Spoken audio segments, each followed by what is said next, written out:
people people kind of think about it as women, but it's not women. What happened just now? I think okay.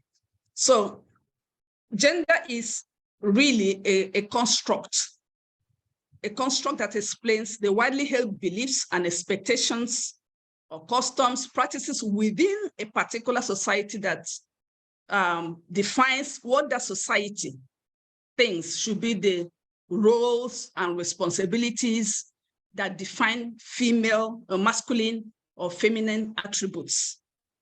So these are, they differ in different settings because it's specific to a setting.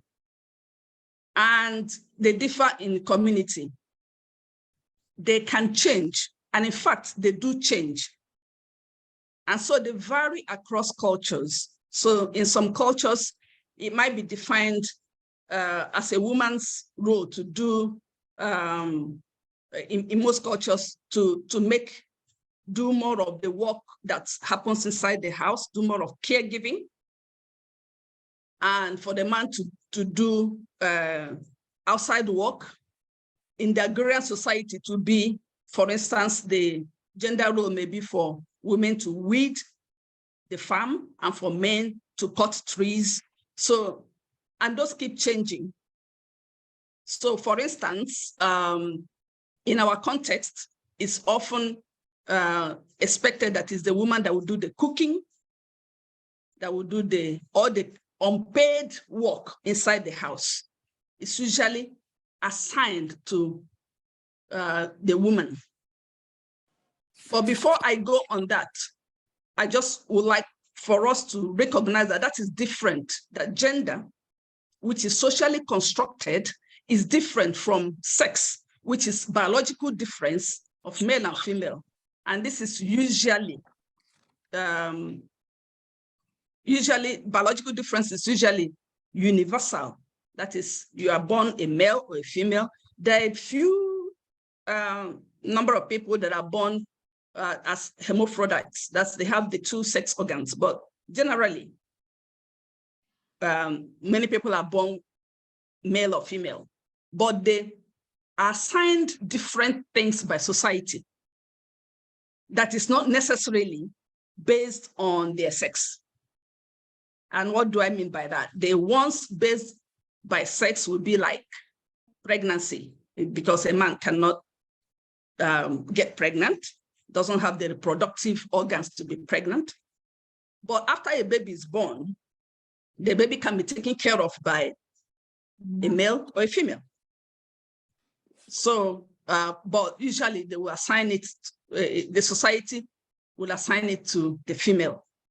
So that's different, but where it becomes the thing that changes, that determines other things, is that when now that construction of gender becomes what makes somebody unequal to another, because normally we like to think that every human being is of equal value.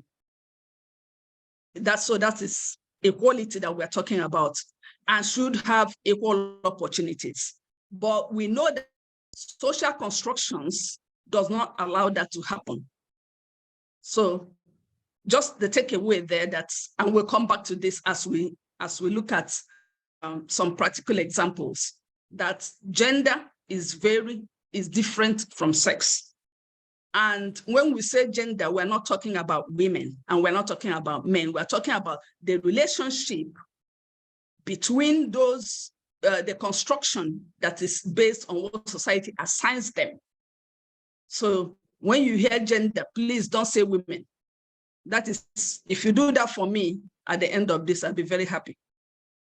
All right. So sex is nature, gender is nurture. And how about empowerment? The empowerment is the expansion in people's ability to make strategic life choices in a context where this was previously denied them. So the key words there is expansion of people's ability to make choices. So that involves that the person involves, the agency of the person that is being empowered has to be there. So when, for instance, people come and share money to people, that's not empowerment because it's not strategic. So some of the key areas, dimensions of empowerment include political, legal, sociocultural, of course, economic.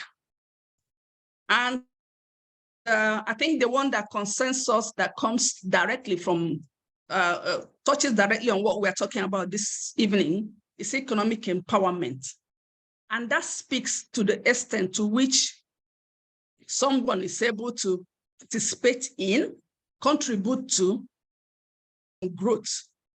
And that participation has to recognize the value of their contributions and make it possible for them to negotiate a fairer benefit of the work that they do. So it encompasses the dignity of work, the value of recognizing the value of that person's contribution, and the ability to benefit from it. We usually will have, there are so many, as I said, I'm trying to make this as short and simple so that we can get to the point, but there's a continuum of economic empowerment that starts with you are providing the person with access to the things that they need to be able to participate in, and then going all up the way to the point of control, access and control of what they produce, because some people can earn money, but they will not be able to have control over the money they're earning. We know some cases of people who, when they make their money, their spouse takes it from them, and they won't be able to, they don't have a say in how it's used. So that wouldn't be empowerment. Okay, so we move on to why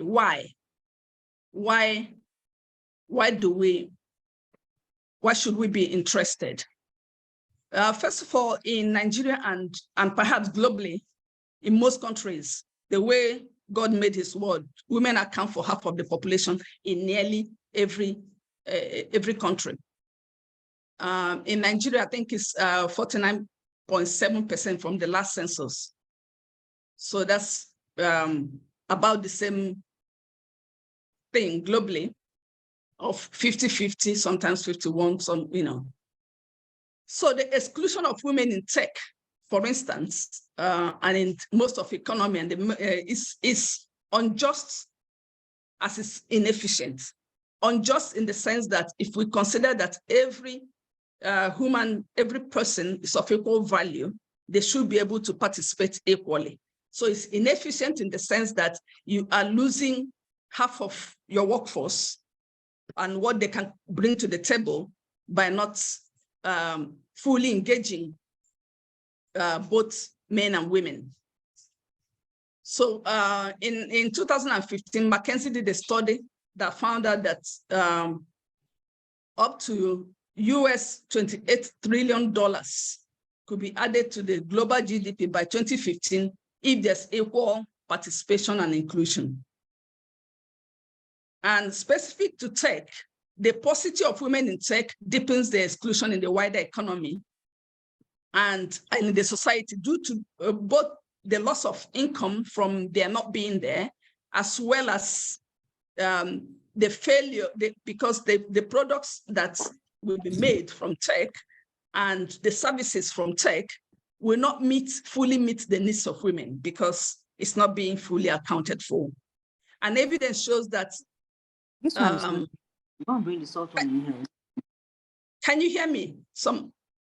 Okay, somebody was saying something. So evidence shows that a focus on expanding the opportunities for women to engage in the economy has a deep and more sustainable, will have a deep and more sustainable impact in poverty reduction. So one would say that if we have women fully participating, they have the potential to transform Nigeria. And talking about the policy basis, I think we do well as a country in signing policies. So there's a raft of policies that support gender equality. There's our Constitution, Chapter 4, the National Gender Policy, the Convention on the Status of Women, the Sustainable Development Goals, Africa Protocol, Beijing Declaration. So many, many, many. And these are just a few. These are not all that you can find. And I know that many organizations, especially the bigger organizations, also have gender policies. So in terms of the socioeconomic basis and why we should be concerned, at least as a country called Nigeria, we are close to the bottom of the UN 2021 Gender Equality Index. We are 161 out of 191 countries. Nigeria's global pay gap is 32%. And that's when you look at the global average is 16%. And our fellow African country, Rwanda, is 11.3%, one of the ones doing well. As of 2021, women in Nigeria occupied only 5% of Nigeria's elective positions, national elective positions. I don't know what it is with this current election, but it's not looking great. So something is the matter. Compare that with Rwanda, that has 61.3% of female representation in politics. You will realize that we are doing quite badly. Women make up 21% of the tech force in Nigeria, but most of them are at the lower levels. And then when you talk about getting loans and securing finance, men are twice as likely to secure finance than women. And then the one that shocked me when I was working with the growth and employment states is that 87 to 90% of land registered in Nigeria are registered in men's names. So bear in mind that that's how you get collateral and how you get other bulk money for things. So talking about roughly 10% of land ownership by women. So the situation is dire. But let's look at, as I said, it's important to move quickly to the then what? What should we do? A number of people have done, well, I use this Rao and Kelly of 2005 study because it provides a broad framework.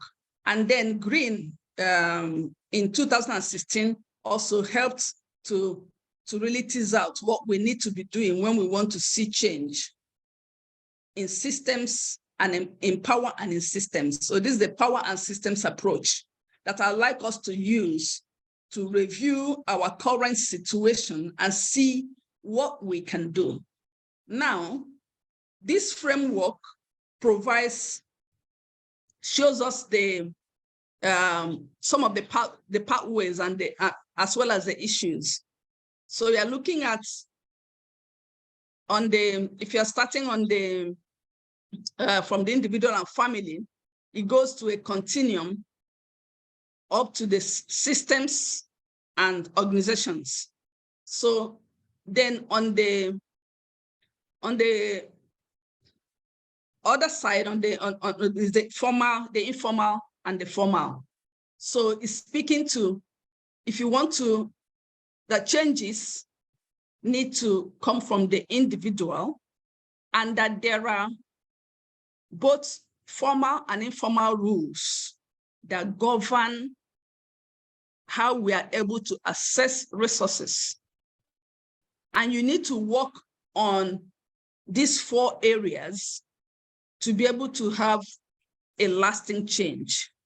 So for instance, as individual, there are certain things you need to do. You're conscious, you have to be, there's a consciousness, there's a capacities, capabilities that you need to check.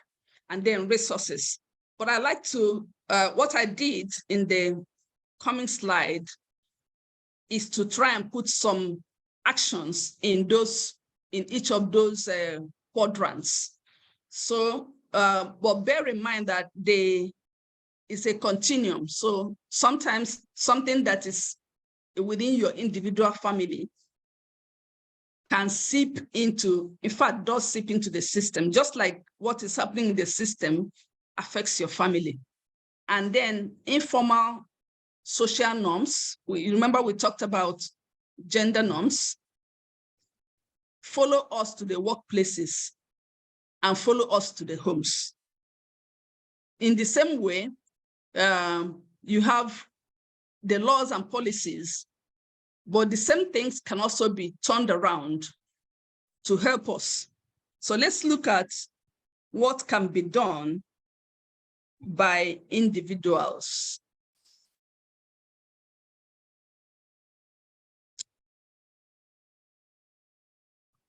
And it seems that my computer has frozen, okay, here we go. All right. So in the domain of in the change domain, looking at, because I always think that it's better to put our arms around the things that we can do. So within the individual domain and the family, because those are where we form our initial ideas about gender.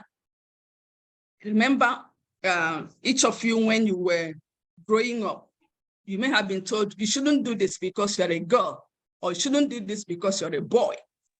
And I know it affects men as much as women.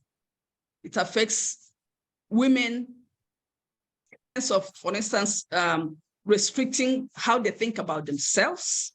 And it affects men in stopping their nurturing side and stopping them from doing things that they may want to be doing because they don't want to be thought of as non-men. So in terms of the what we can do as individuals, we need to be aware of limiting gender norms. When I say that, I mean, when you are growing up, you may already have been doing that in your own little corner of you being told you can't do this because, or like they would tell a man or a little boy, as a matter of fact, a boy falls down and he's in pains and he's not allowed to cry because he shouldn't be crying because he's not a girl. So that makes him bottle up. And if you can't let out that emotion, it has impact on his mental health. It has impact on how he relates with other people because he may lose the ability to empathize because he's been raised not to empathize. In the same way, a girl will be told you shouldn't do this because you are a girl. An example that comes to mind with regard to tech is what happened to me when I was in primary 2. I happened to grasp the mathematics and I happened to beat the boys in the class, and they decided that they would beat me up for insulting, scoring higher than boys. So if that is not corrected, and I know that many of us have faced similar things within our homes, or you shouldn't do this, you shouldn't do XYZ because you're a girl. You cannot read this course. There was a girl that shared how she wanted to read engineering, and her dad refused because her dad said he doesn't want her to be climbing the pole, some silly thing. So on our own, as in families, we can begin to listen to ourselves and do an analysis of what exactly we're telling ourselves and telling other people, especially when we're raising children.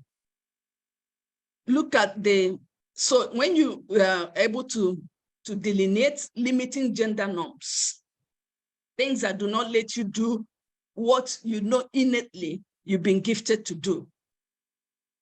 you should resist them. Or things, I always tell people that when you raise any child in such a way that they're not able to cook, and this is particular to boys, some families, they will not let boys cook. You have raised a handicapped person, because an adult should be able to fix themselves food and eat. So you should resist this. You need to have a conscious resistance of an unhelpful mindset and expectations. You also need to set boundaries for healthy relationships and ensure, and this is important to me because I've seen how the amount of impact it can have to ensure a strong spiritual anchor for yourself, because that is going to matter when things come buffeting. So on the formal end, these are intangibles, informal. In the formal side, I would say, before you get to any workplace, please do your research. Research that place, because, to know what is actually there, because they found, studies upon studies have found out that women leave a lot of money on the table because they do not know what the salary for that band is. Right now, a number of organizations are beginning to insist that, put the salary range at least, so that you know how to negotiate. So do your research, ask people in the area, negotiate. And on your own, I will say, learn and relearn. As we are seeing, things are changing so speedily. The AIs and everything else are bringing so many things in the mix. So you can't afford to stay where you were before. You need to check what is coming up and throw yourself into it and learn it. There's simply no, there's the era of staying in one place and taking pension from there. I think that era has ended. I know that with many of you in tech, that you were not expecting that anyway. So if they are moving and they're closing down, Microsoft is laying off people and all of that, be ready to move into the next thing that is happening in your sector. Seek out mentors and sponsors. And remember that when you are seeking out a mentor, that is not a one-way traffic. A lot of people put a lot on their mentors. Give me this, give me that, but you're not giving the mentor anything in return. It doesn't work that way. So you must find, what can I give in return to this person, and how, everybody needs something. So find out what it is that you can do for them. And then, use that as a hinge. Then network and build professional links, and make sure that you are, reaching out to people. It is from what also has been found, that it is your weak connections that, you've done something and people know, okay, this person does this thing well. They will recommend you when the time comes. Your name will come up. So you focus on it. Support other women. There's been there's a false narrative that goes around to say that that talk about women do not support other women. It's a false narrative. And it is something that is used to put women, to put them back. Because if you know the amount, if you know the fights that men fight themselves, and then they still support one another when it's time, or they don't support. So don't take it personally if somebody that happens to be a woman does not support you. You find somebody else who supports you. Don't build a narrative of women don't support other women. Speaking personally, the people who have helped me most career-wise have been women. So don't have a mindset that is negative. All right. So as I said, let me run quickly through this because I know many of you have experiences that we should listen to that are more current. So on the organizational systemic, on a systemic end of things, again, the informal, there are limiting norms. And if, in an organization, we may think we don't have a voice, but we need to find ways to permeate the culture of an organization. It's going to be different for different organizations, but on the whole, when you hear limiting gender norms in your organization, you should find a way to challenge them. Address the cultural and social barriers, such as the sharing of unpaid care work. Recognize that this falls on women. And if you're in a position like you're in the HR of your organization, find ways to address that. And we can get into specifics when we start talking. Also, build alliances with male and female champions and opinion leaders outside your organization, within and outside.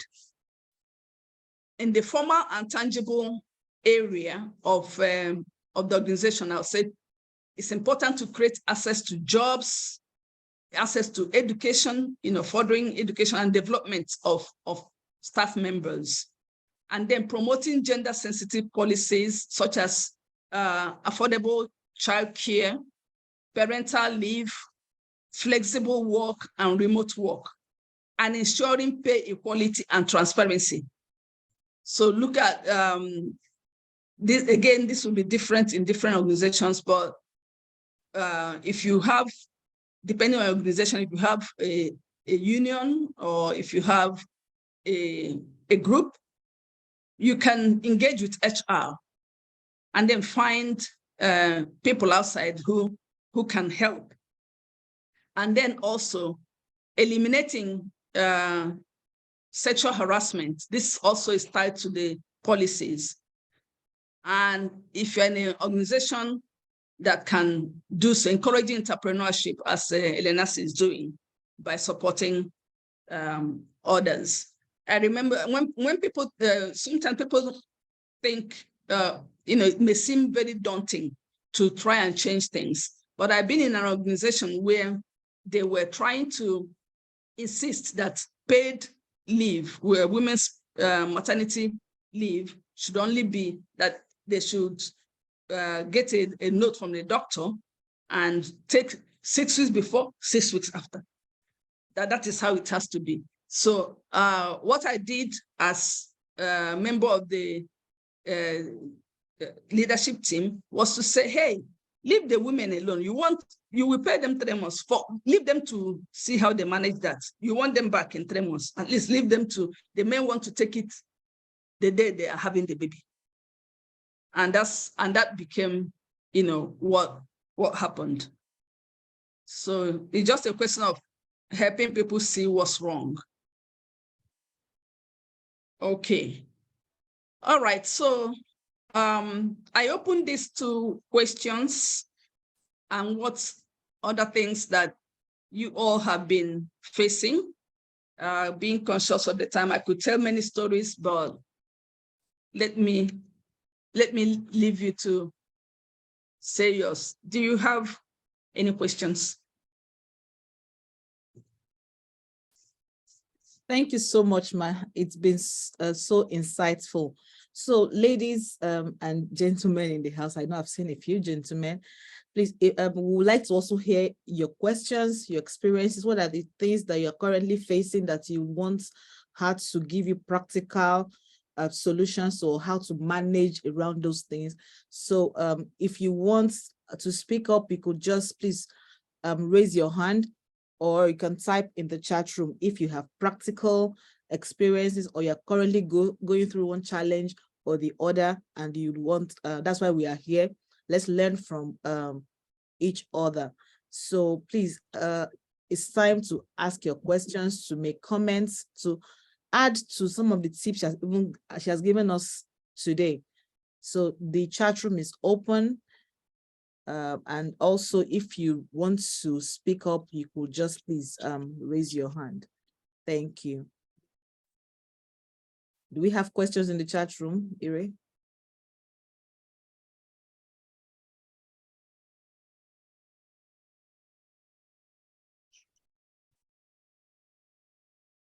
Okay, who is going first?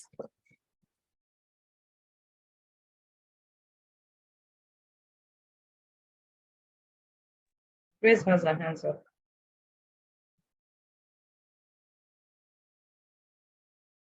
You can unmute Grace. Okay, thank you. Good evening, everybody, and thank you so much, Doctor. It was such an insightful session.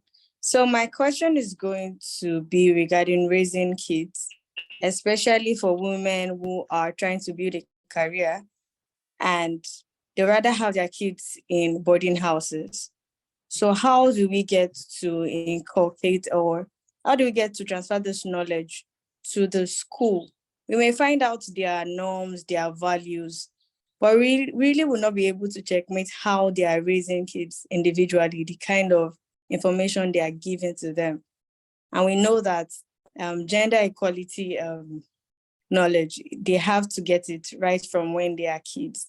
So how would you advise that parents go about this? Thank you. Okay, so the question is, when you leave your kids with the school, how do you make sure that they're training them the right way? Yes. Is that yes? Yeah, I think that's the work you do, even from when the kids come on holiday. Really, they listen to you more than they listen to teachers. You may not, the standards you set for them are what they will usually follow. So let's say, for instance, in the home, the same way you teach them your religious values, you don't wait for the school to teach them that. And they don't usually go to school until they are 10. Or that they don't go to boarding house until maybe 10 years, if I'm right. Or are they going by 5 now? Yeah, I never know. Are they going by 8? Well, at whatever age that they're in, there's something God placed in parents, that your children believe you more than they believe other people, most times, until you fail them on that. So for talking practically, in the house, they see how you as a couple are relating. They see what you say to them. They hear what you say to them, but they also see how you treat them. So for instance, in the home, you give them the chores that are equal. You model that equality, and you make it clear to them from what you say to them. You can't be whatever, being female doesn't stop you from doing whatever, and you back it up with actions. So you don't let anybody, if you go to the school, you still go to visit them, you check what is going on with their lives, and you correct any wrong impressions. But usually, children see us and read us more than they hear us. They see what we're doing. They see how we're living, and that's what they take.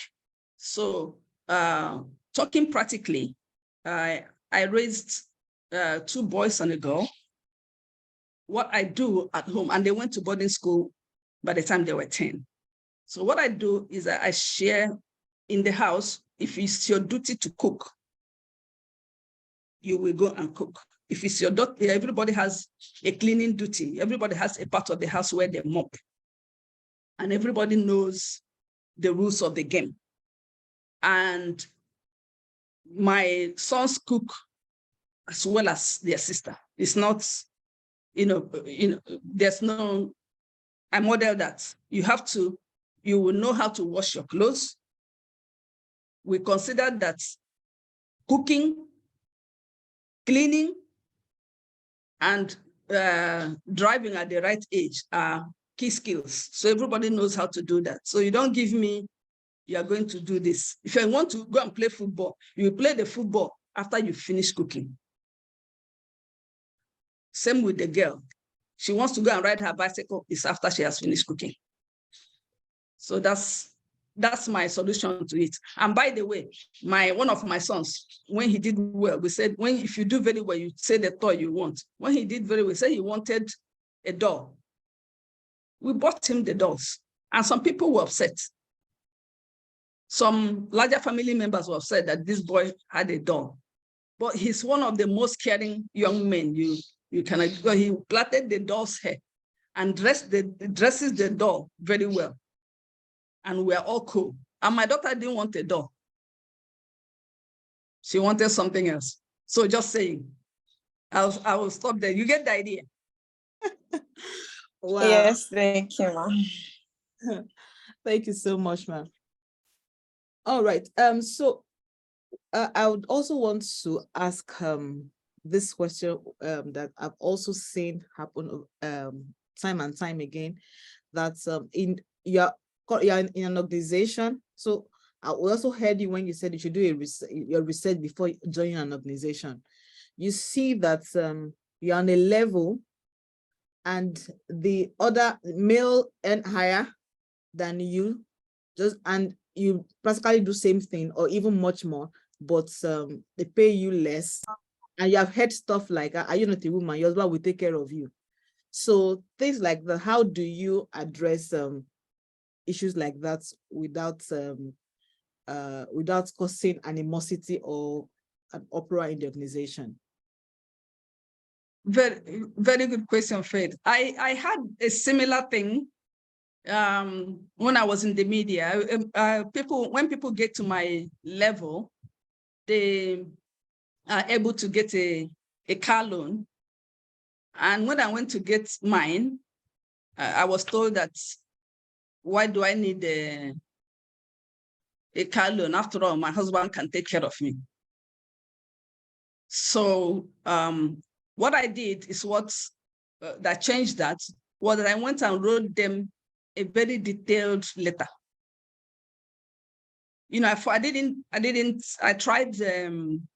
I wrote them and said, this is what the policy says.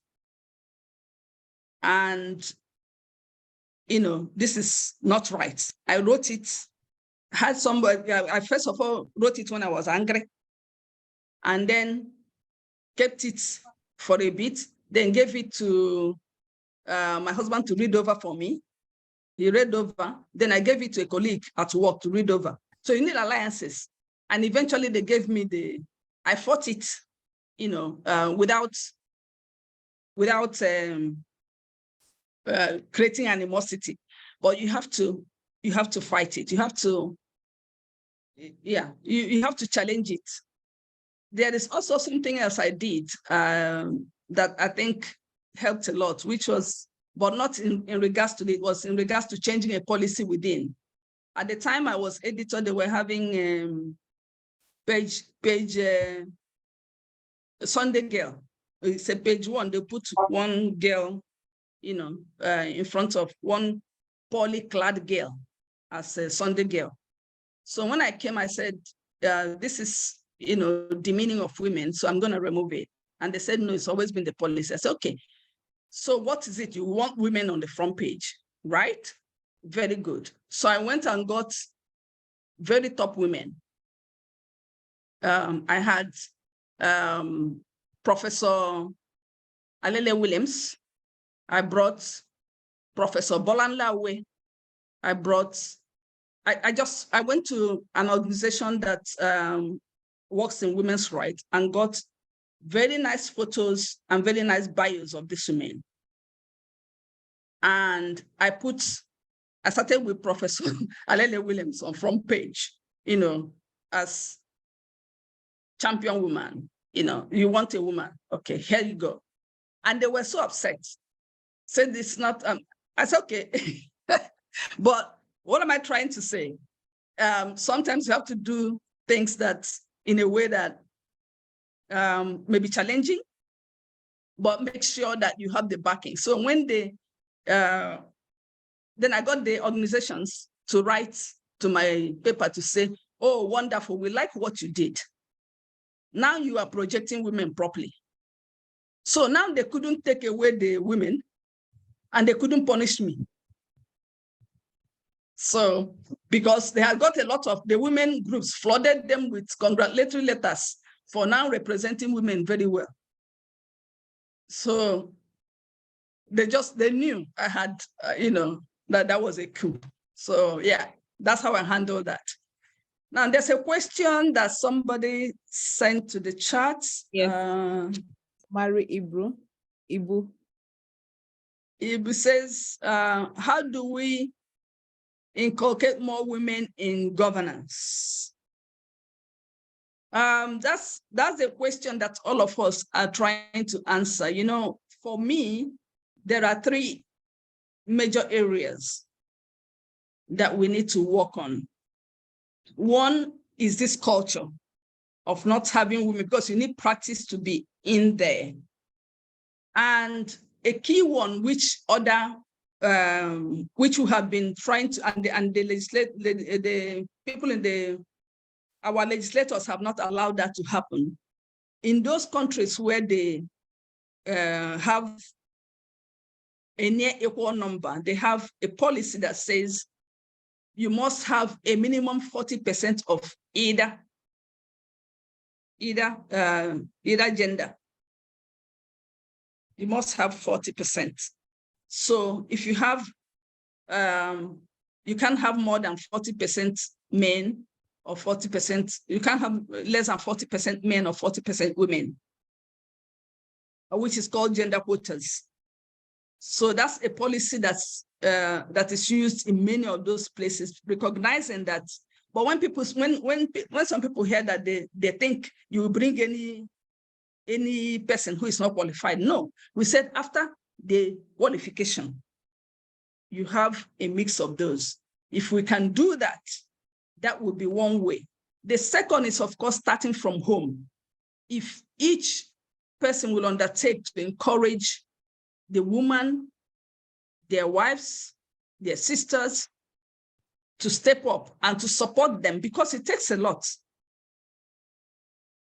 then we can begin to have more women in governance. It starts with the schools. It starts from being a prefect, on and on to that. So it's a multi-pronged side, but the first point is recognizing that we're losing by not having women in these positions of governance. That's the first step. If we all agree on that, then the solution will be easy for us to come up with, because we have many brilliant Nigerian women who can change this country. We have seen them.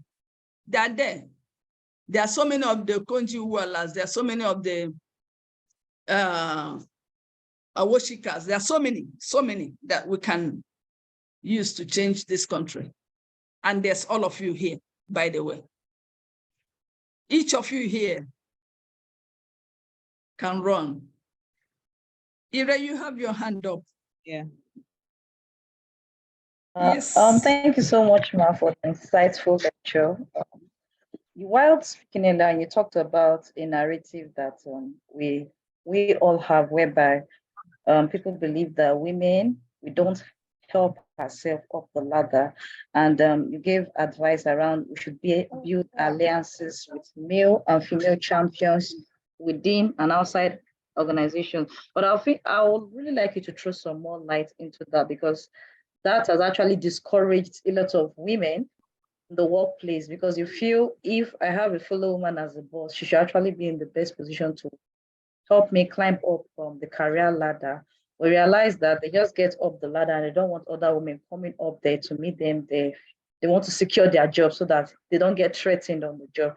But I want you to throw more light on that aspect, because it's really very, very discouraging. Very, very discouraging. Yeah, Thank you for that. And I would like for you to separate personal experiences from what becomes general. Because also, I don't know the peculiarities, but I know that that's a narrative that people weave that is so, it's one of the things that I want us to really throw down the drain, because it's not true. You may have, just like you have some difficult bosses, you have some difficult male bosses, you have some difficult female bosses. But somehow it tends to hurt you more when it's a woman, because you're expecting that just merely being a woman, she should know now. And sometimes the women who are working with you are not careful enough to protect you.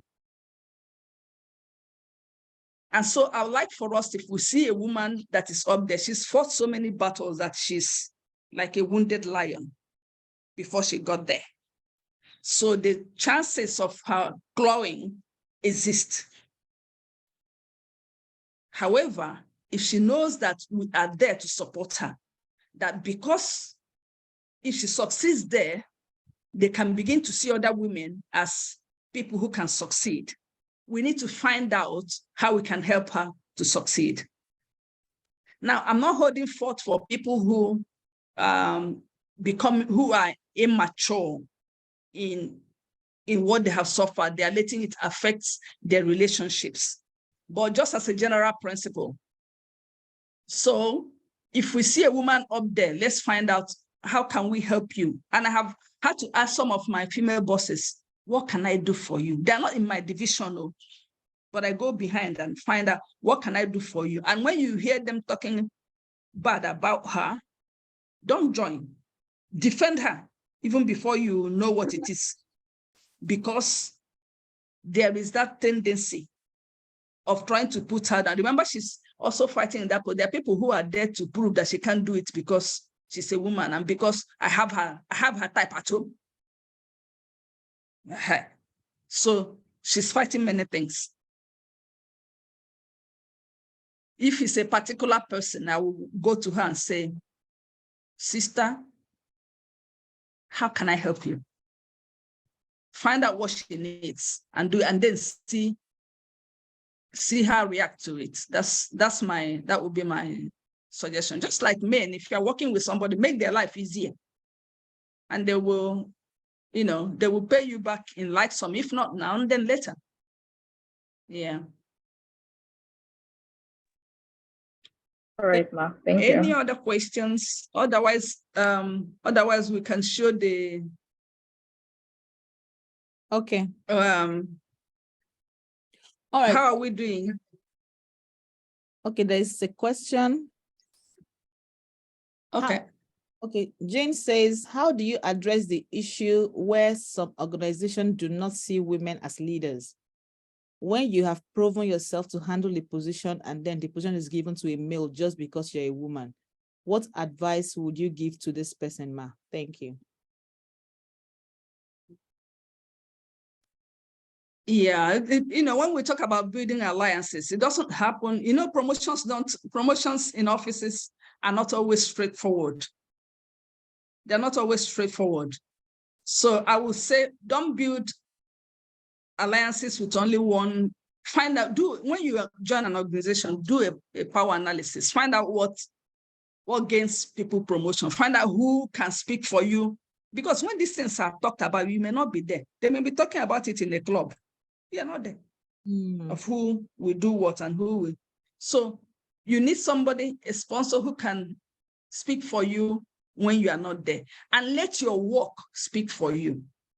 Do the work so much that, okay, she's saying the person has proven themselves, but I don't have the data. This is,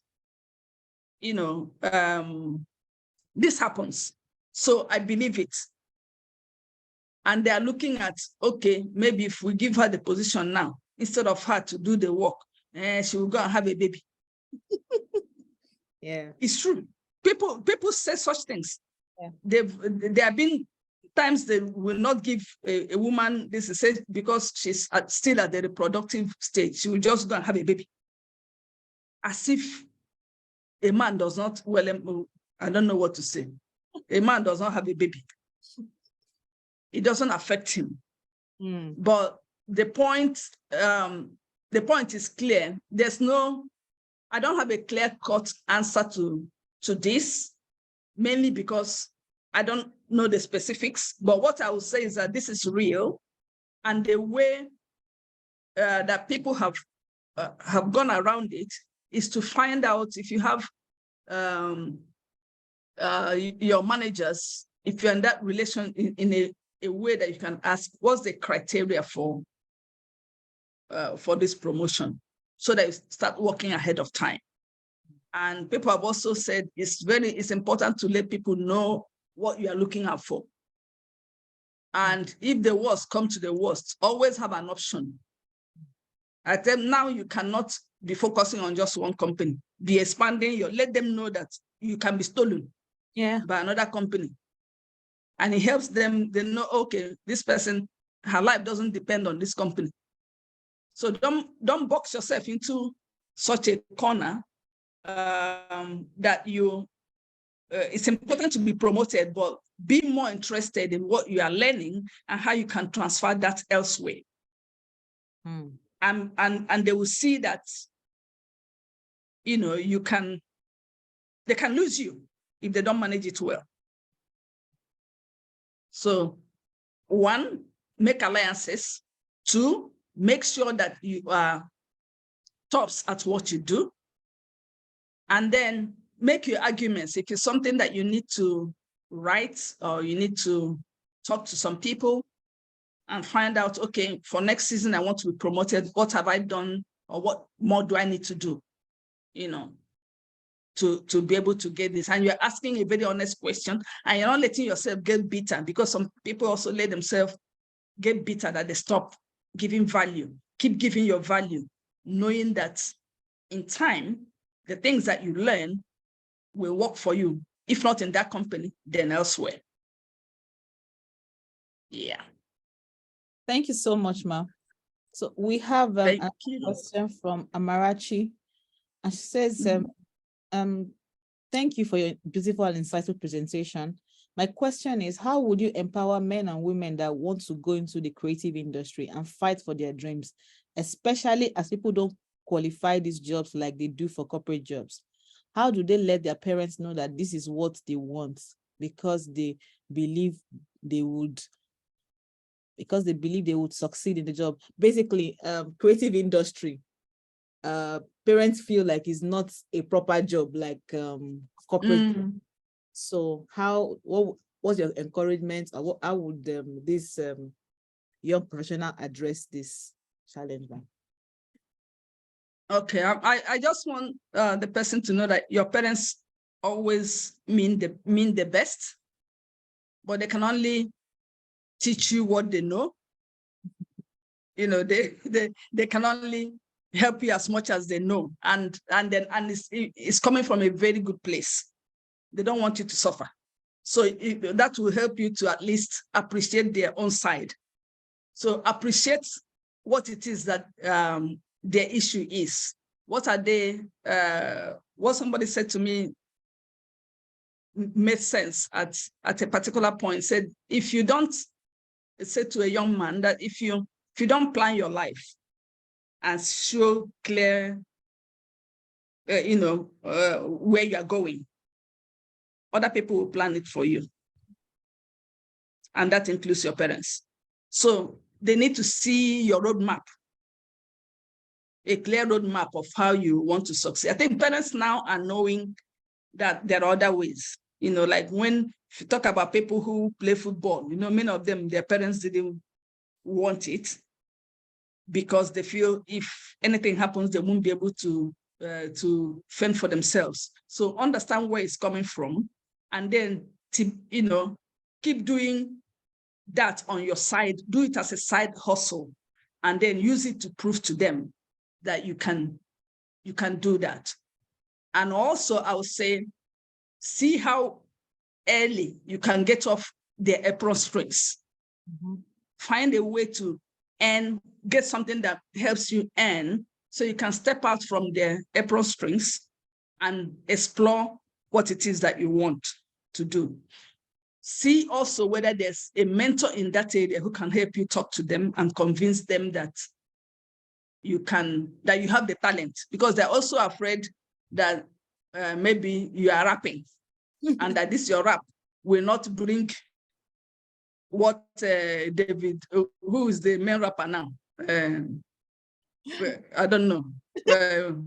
Not Whiskey, I don't know who, but will not bring what other rappers, Snoopy Dogg and the rest, will not bring their own revenue. And you just rap your own and rap it to the streets and drag them with you. So, it's a parent's fear. So start small, do it on the side, do your recording, and keep, it doesn't hurt to have two things that you are doing, so that if one doesn't do as well, you can do the other. Yeah. Thank you, Ma. That's what I would say. Thank you, Ma. Recently, a friend of mine said men don't want to settle down with ladies that are ambitious and are career women because they won't be able to take care of their families. How true is that, Ma?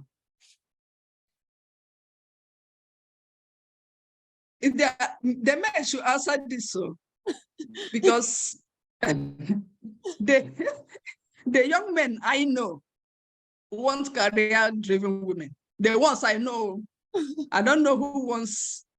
I was even the one telling some young people that men now are not looking for people who will stay in the house. They're looking for people who will challenge them and earn money. And so in fact, I don't agree with the statements to start with. So I cannot answer it. If there are men, let's open it up to the young men. Is it true?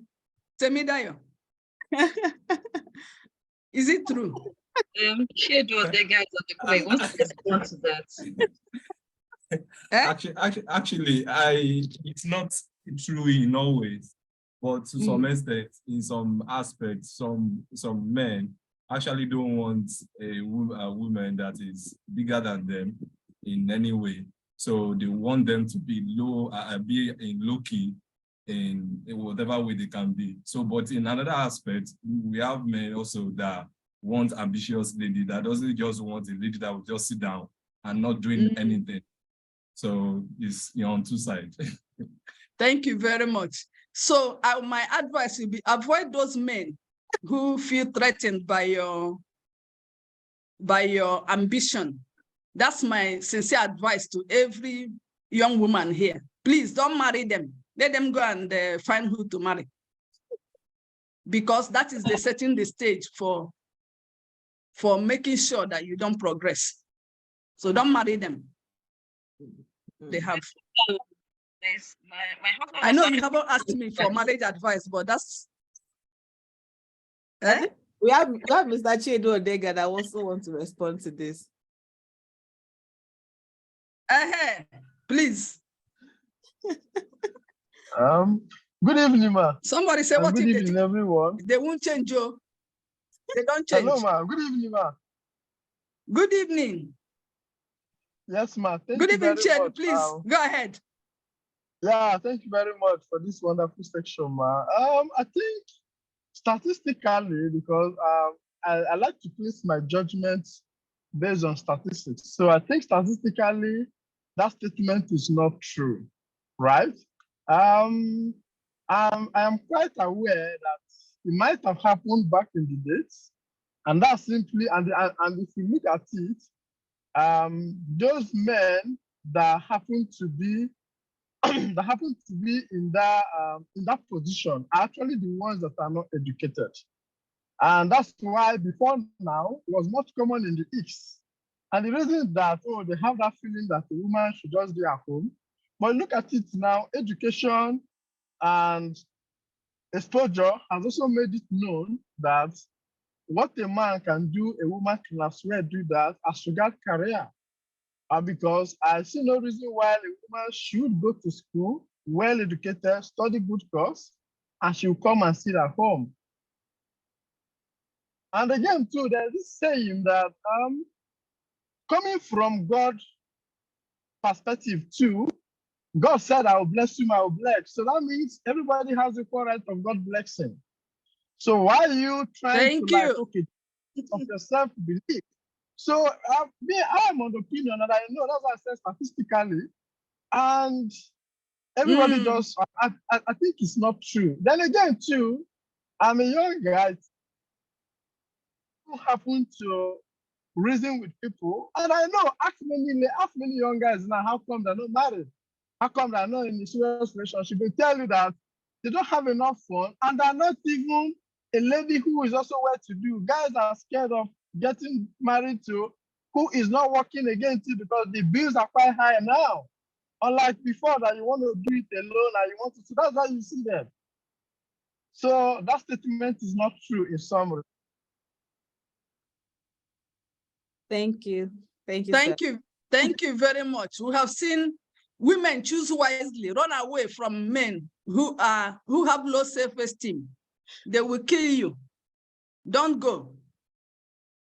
Because it's either one, when it's not a job, it will be something. Just don't go, in short, for your own mental health. Yeah. At least we have men here who have said it's not true. So there are men who want ambitious, educated, hardworking, progressive women. So we'll marry those ones. Thank you so much, Ma. Thank you. This has been so. So okay, so we recently stumbled on a study by IBM, and it was quite eye-opening for us. We also made reference to stuff along those lines this evening, and we saw a chart that shows that at entry level you have a lot of women, but as they grow in the career ladder, you see there's a decline on the growth. So we've seen this happen, that at some stage of a woman's life, she drops off. How do we support women? Maybe there's a time in our lives where it looks like we can't do this anymore, we drop off. How do we, when it looks like it becomes tough, we keep going until we get to the peak of our career? Thank you, Faith. And I tie that back to the discussion we just finished having. Everybody needs support, and more so for a woman. You need a man that can say, go, go, go, go, go. I'll be there for you. Because we all go in, we have phases, life phases, where you have young children, where you, need somebody stepping up to care for those children. So, and that's what is happening at that point. You see, when they start, maybe they're not yet married or they're newly married, and then when the kids start coming, you have so much on your hands, and school run and everything else, life just comes at you. And so if you don't have that support, first of all, from home, and you still have somebody who must eat onugbu soup that is made by your hand, it cannot be made by any other person.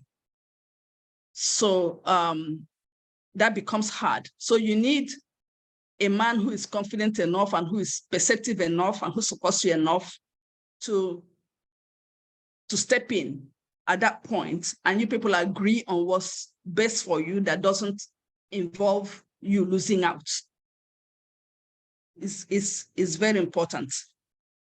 Then at the workplace needs care, needs to have care policies, parental care policies, so that either the husband or the wife can take time off. In the Nordic countries, in Finland, for instance, people get parental time off, I think up to 18 months, that can be taken by the man or the woman. They encourage the man.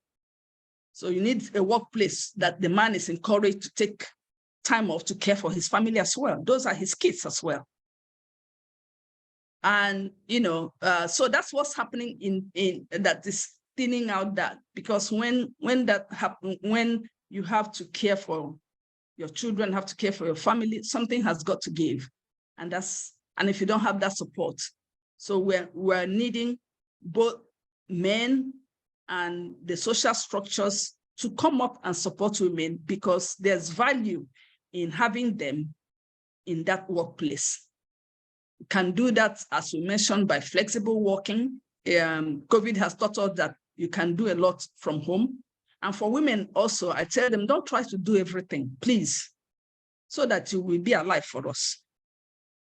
Anything you can delegate it, for that period until you stabilize, and it's, so that we don't keep losing that perspective. But it really needs to be a social support that everybody understands what's going on. Yeah. Thank you so much, Ma. This has been so insightful. It's been a mind-blowing session for us. So and I'm sure that for all the ladies on this platform this evening, we have learned more than one or two things, I must say. So thank you so much, Dr. Nkechi. We are deeply grateful. Thank you. You're welcome. I'm sure that the next time we call on you, you'll be glad to give us all the support. Thank you for this. We're so grateful. So Elinasi, like we said at the beginning, is an ed tech strictly for women. So we understand some of the challenges that women face, even in coming into tech, STEM and co. So for all the women on this platform, there's a link on the platform. What kind of support do you want? What kind of basically support do you need at this time? Please click on the link and complete the form, and we would definitely get back to you. All right. Yeah. The chat room. Yes, go ahead, ma'am. Okay, I just summarize my quick 3 key takeaways. That's gender equality is possible. It needs to be intentional, and we need a strategy to do that, both personal strategy and organizational. And one person can make a difference. One person. So let's not do that in your sphere of influence. And if you are a husband listening to us, please support your wife. Eventually you will enjoy it, and because it's the right thing to do. For each of us, networks and allies are required. It's a multi-pronged approach. And I hope that, each of us will do analysis of where we stand and see how we can do better. And thank you. You can show the results of the questions we asked earlier so that people will know. All right. I'll stop sharing so that you can show the results of that. Yeah.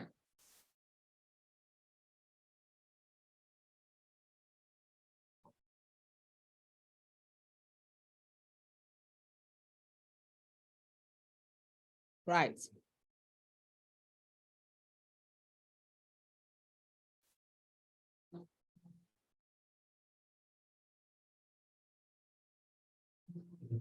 Can you see my screen? Yep. You can see your screen.